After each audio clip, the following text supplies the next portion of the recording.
Okay, so our ride on the bubble basketball team may have accrued a healthy little fine, but that's fine when you're talking about football and your football team's projected to be good again and cracking top 10 lists.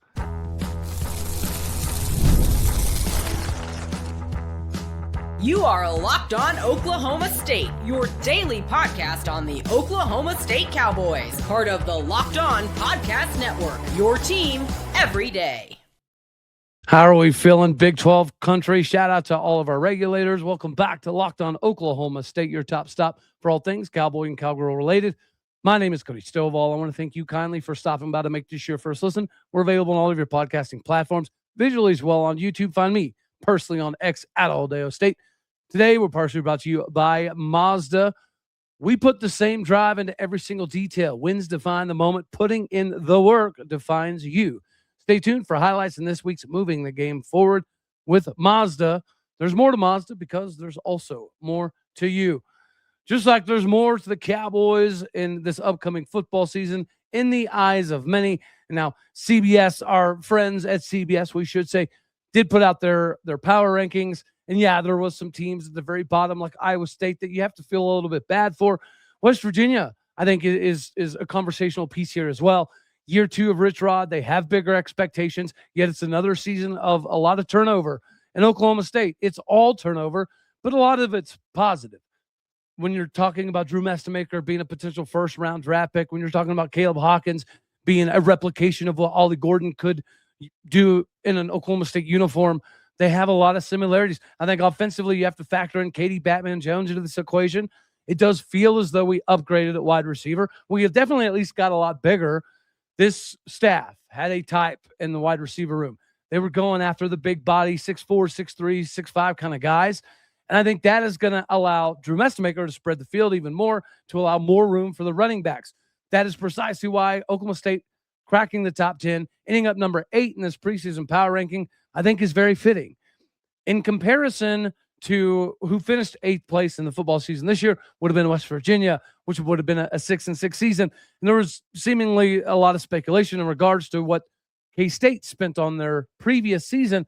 Yeah, they got the bell of the ball in Avery Johnson, and he had an up and down season.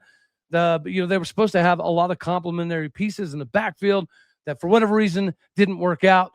Would you take a 6-6 season after a 1-win season? Theoretically, yes. But as we've discussed previously, it becomes more difficult when you start to factor in the component of the Drew Mestemakers, the Caleb Hawkins, the Wyatt Youngs. Not just the fact that Eric Morse came over, but the fact that he came over with basically his entire staff on top of the general manager and Raj Murdy. There's a lot of excitement around Stillwater, Oklahoma, right? Just inside the locker room is different. The fact that nutrition is different, the weightlifting is different, plyometrics is completely revolutionized. They're spending more time as a unit collectively. There's a lot of things that are positively leaning towards Oklahoma State having a good season. And in this conference, I don't think we can complain about 6-6. I mean, it would be nice if we had, a much better season, which is still definitely a possibility. So let's look at these power rankings. To nobody's surprise, Texas Tech is number 1. They have a lot of guys returning defensively. John Curry, Ben Roberts. They got some big additions in the portal, including Brendan Sorsby at quarterback, which is clearly their only limitation in the CFP was their offensive line / quarterback play. And you have to make the argument, maybe the quarterback play is a little bit different. If the offensive line is better, they seemingly address some of that. BYU being number 2 is fair after being 23-4 over the last 2 years. This article says the Cougars are the most undervalued team in the college football over the past 2 seasons. That's 100% accurate. They keep getting the shaft, and you would like to see BYU kind of get over the hump, but this is the Big 12. There are going to be limitations to how many teams we get in the CFP. Houston at 3. I friggin' love it. I think it makes sense. I think all of us in the Big 12 would love to see Houston be successful, especially after their basketball coach talking about how they're poor. And collectively, well, we knew coming into this previous season, Houston spent the least amount in NIL, and then they got Connor Wegman, and things seemed to kind of shift a little bit. So if they can get a good representation for the Big 12 with having one of the smaller NIL budgets, it gives all of us hope that if someday our budget gets a little bit smaller, we can still compete. Arizona at number 4. No Fafita's coming back. Brennan proved himself this previous season. They should definitely be a sleeper. Arizona State, seeing Arizona State at number 5 is kind of crazy, but seeing Sam Leavitt leave and Raleek Brown leave, also pretty crazy. I can't believe Kenny Dillingham, honestly, went through that. Now they're going to have a quarterback battle. Should be pretty interesting. Utah is in a transition. It's going to be interesting to see what they look like, right? Is Morgan Scalley going to be the guy that everybody thinks that they're going to be?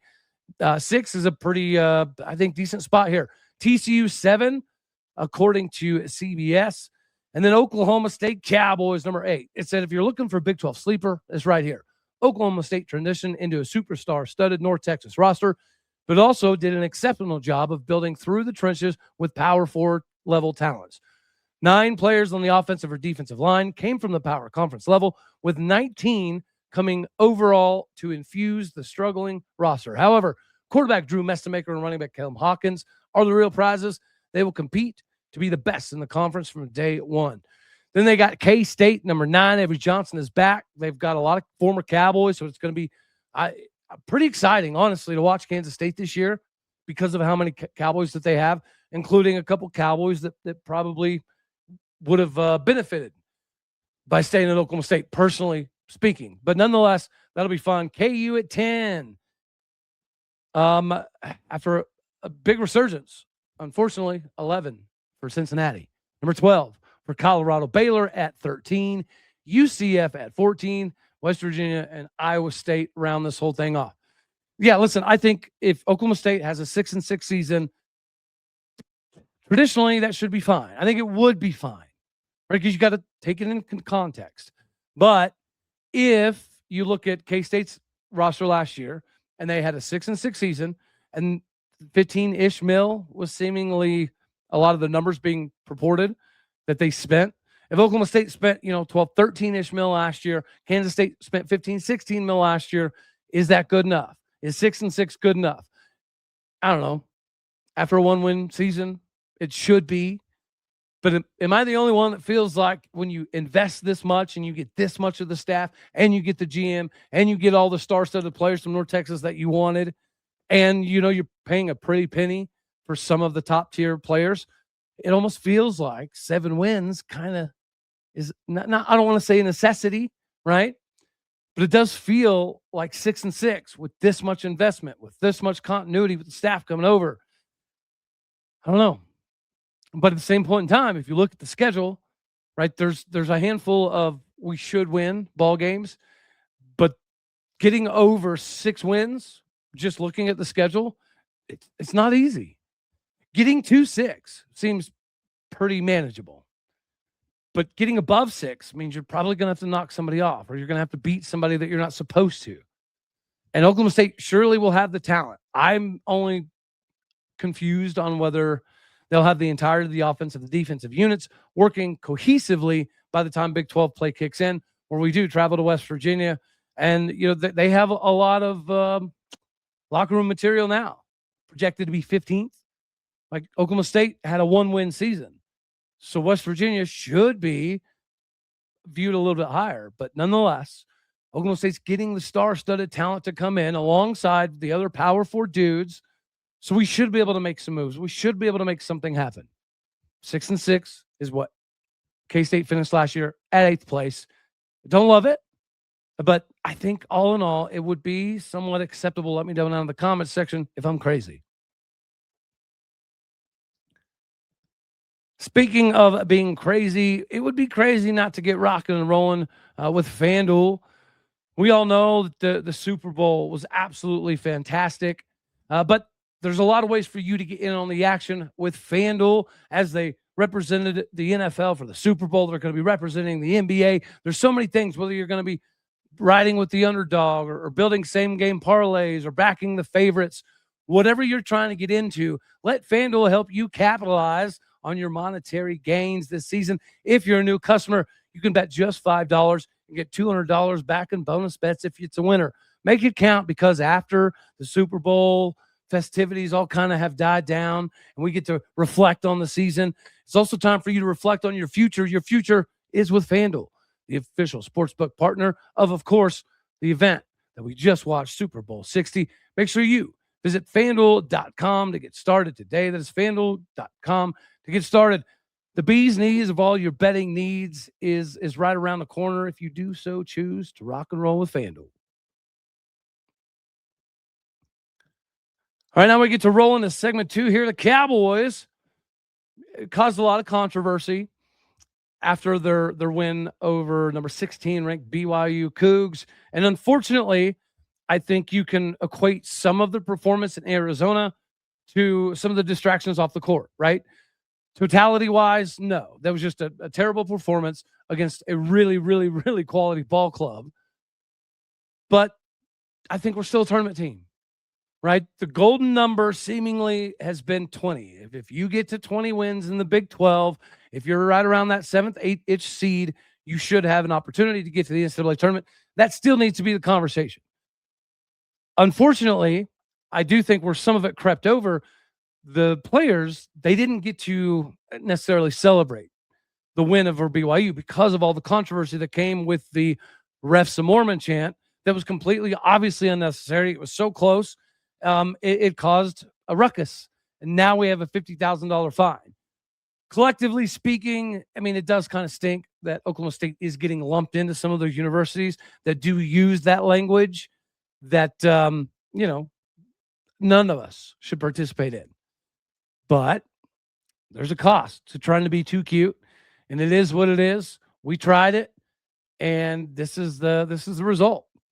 So hopefully we now know there's more clever ways likely to have fun with the BYU shirts. Even if you wanted to do like a golf clap or something to that effect, I don't know. There could be something fun we could do as a fan base in the Big 12 tournament if we meet up with BYU. Let's just make sure that one particular word is not in there, right? There's words that have negative consequences, even on YouTube. If you talk about a tweet with the wrong words, that has consequences as well. But the basketball team, in my opinion, they're still a tournament team. So let's take a gander at the remainder of the schedule to see how we could get to that 20 number. So right now, the Oklahoma State Cowboys are currently sitting with 16 dubs and 7 losses. I think we have enough competitive advantages in this conference. But after this Arizona loss, we get to take on Arizona State tomorrow evening. That has to be a W. Should be a W all day, every day. If you listen to the Arizona State coach, they're in a bad way right now. You have to take advantage of that situation. You have to get right. You have to get back on track with this game in Tempe, Arizona. That should be a W, number 17. Then we have retribution against TCU. We beat TCU 95% of that game down in Fort Worth. We let it get out of, control in the last minute and a half or so of the ball game. I fully anticipate that we get that one back somewhat convincingly in Galgar-Iba. What is that? That's Oklahoma State, 17 dubs. KU, especially after they just knocked off Arizona, probably not going to be a dub, even though it's in Galgar-Iba. And KU does struggle at times with games in Galgar-Iba under Bill Self. Tis what it is. You probably consider that to be a loss. Okay. Then we have Colorado in Boulder. They're a pretty decent ball club. There's a lot of commonality between Colorado and Oklahoma State. But if this is a tournament team, that is a game that you have to win on the road. Again, if you cannot take care of your home floor, you have to make up for it with a road dub. If we cannot beat KU at Galgar-Iba, we got to go make up for it with a dub in Boulder. Should be very manageable. That should be a dub. Should be dub number 18. Then you got West Virginia. It's in Galgar-Iba Arena. That gives me faith. That gives me hope. It's currently set for 6 p.m. But a lot of these times are going to be subject to change. West Virginia is a pretty good ball club. They're a scrappy ball club. But, it's in Galgar-Iba, so it should be a win, right? Theoretically, that's win number 19. Then you go to Cincinnati. Not a bad team. Should beat them. That's win number 20. We've already beat UCF. But this time we get to go to Orlando. Probably they get some retribution there. Probably a loss. Houston in Galgar-Iba. Crazier things have happened, but probably a loss. So that puts Oklahoma State right at that threshold. And then you go to the Big 12 tournament. You're not necessarily playing with house money, right, as like the 8th place team in the Big 12, but you are putting yourself in a position to get into the tournament. And I think that the disparity in the league from their win over BYU and their absolute domination of Arizona destroying us is a good representation of how good the Big 12 is. I mean, should anybody get beat that bad? No, probably not. But I think this is another reason why we can talk about momentum is a real thing in sports. And instead of riding that momentum from the BYU W into Arizona, the players didn't get to ride none of that. Neither did Steve Lutz. Neither did the staff. They did not get to ride any wave of positivity into Arizona. Again, would we have beaten Arizona with a ton of positivity and a ton of momentum? Probably not. But at the same point in time, I think that the players' heads were kind of checked out because of all the exterior stuff going on around them. And that is a byproduct of our student section trying to get a little too cute. I understand our fan base is hooting and hollering left and right, up and down about how BYU should be apologizing and we shouldn't be paying the fine and things of that nature, which I guess I'm in the minority. I disagree. I think we did open that door. We opened ourselves up to this by trying to be too cute. So whether it was only 2 people out of 7,000, it doesn't matter. We put ourselves in that predicament to get this fine. Now, it's unfortunate that most fan bases have to take the Texas Tech approach, evidently, and that's their AD come out before the game and said, hey, let's make it about us. Let's make it about Tech. Let's not even talk about the religious side of the game because it has nothing to do with it. And Tech hasn't had that issue. I would have never thought that Chad Weiberg or anybody else would have had to make that proclamation before the game in Stillwater, America. But here we are. And again, I understand Oklahoma State fans are mad that we're getting fined over a word that we did not say. But I think it's more about the word that we did say, right? I mean, you can't be throwing religion into any chance and it not have some negative repercussions. And I think it had repercussions negative for the basketball team. It was a bad look for Oklahoma State in general.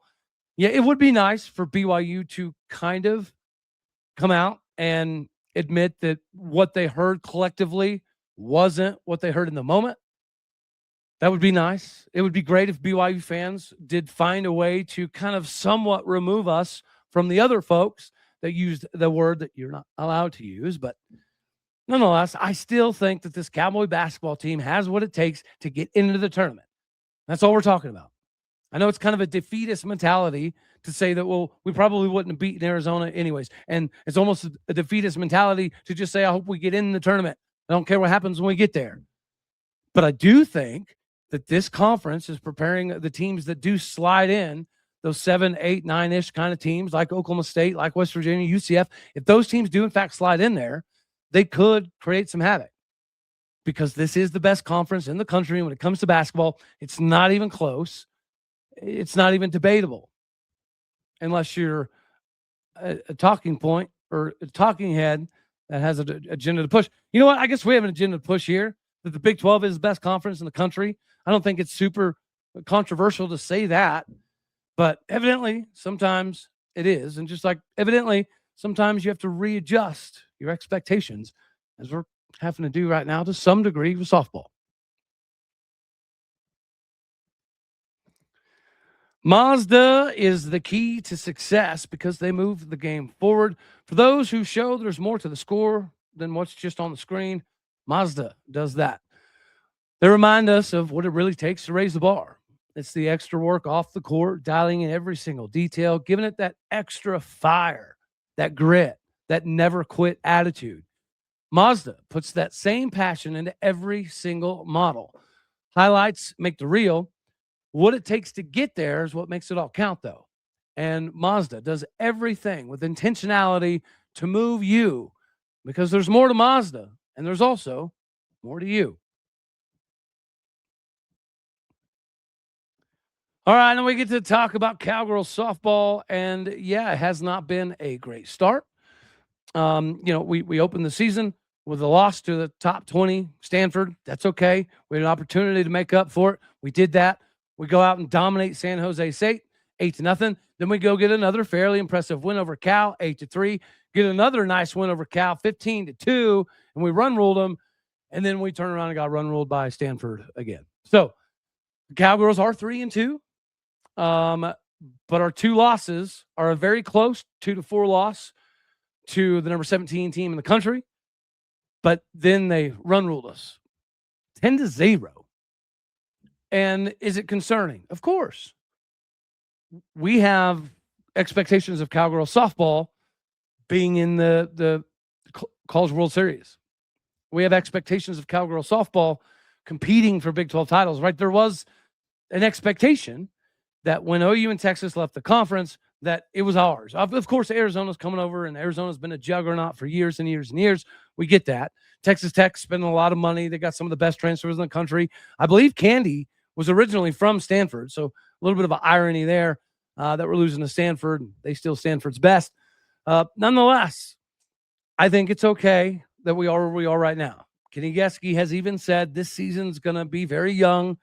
We're going to be more reminiscent of the first year Cowgirls. Now, I don't think that we're going to have the same kind of record, right? We're not going to be a 500 ball club, but I do think that it's going to take a little bit of time. I do think that our pitching depth is going to be a little bit of an issue. And I think, again, if you go back to the beginning, the Sam Chow days, we had to ride Sam Chow to the ends of the earth. She pitched every single inning almost of every single game, and we needed her to hit the home runs and to do all the things that she did. I don't know that we have another Sam Chow per se on this roster, but we're going to have something comparable. We're going to have to lean on some arms, probably a little bit too much to some degree this season. But thankfully, softball is a little bit different than baseball in regards to your pitchers.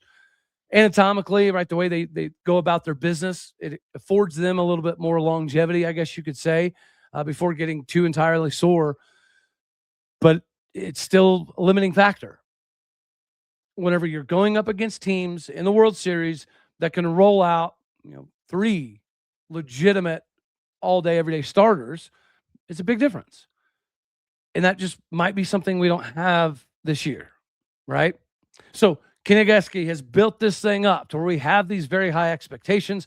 But one thing I don't want to do is lose sight of what he has provided us up until this point. There may just be a little bit of an adjustment period for Kenny Geske. I don't know exactly what it is, but he's earned the right to have some freedom. He's earned the right to have a long leash. And he himself has said this season will be a little bit different. I take that as we will not be as dominant as we have been. We just got so spoiled, right? So it's 5 of the last 6 of the last 7 years. Winning 20 games in a row was like not super surprising. I mean, there were stretches we were winning 16, 17, 18 games in a row. And again, it wasn't that big of a surprise. The only surprise was, what was the Bedlam matchup going to look like? Like, even there towards the tail end before they left for the SEC, we were significantly better than Texas at softball. The only team that could beat us was OU. And then right before they leave, we finally get them. We finally get them in a 2 out of 3 series. And since then, we have regressed. Since we beat OU to take that crown from them, and then they leave for the SEC, instead of ascending and becoming the team, the brand, the new OU, that has not happened. But it's okay.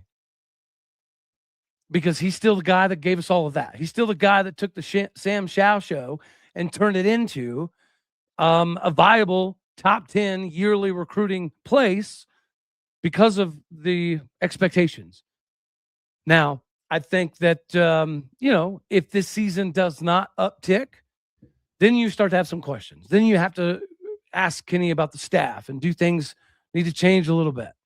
But he's already said that a lot of things this year are going to mirror some of the beginning times of Cowgirl softball, which means it's going to be a grind, which means we're probably not going to win a Big 12 title this year. But we're still a tournament team. We just have to go prove it. We have to strengthen things together. But this is a young team that is going to make some mistakes. They're not super battle tested.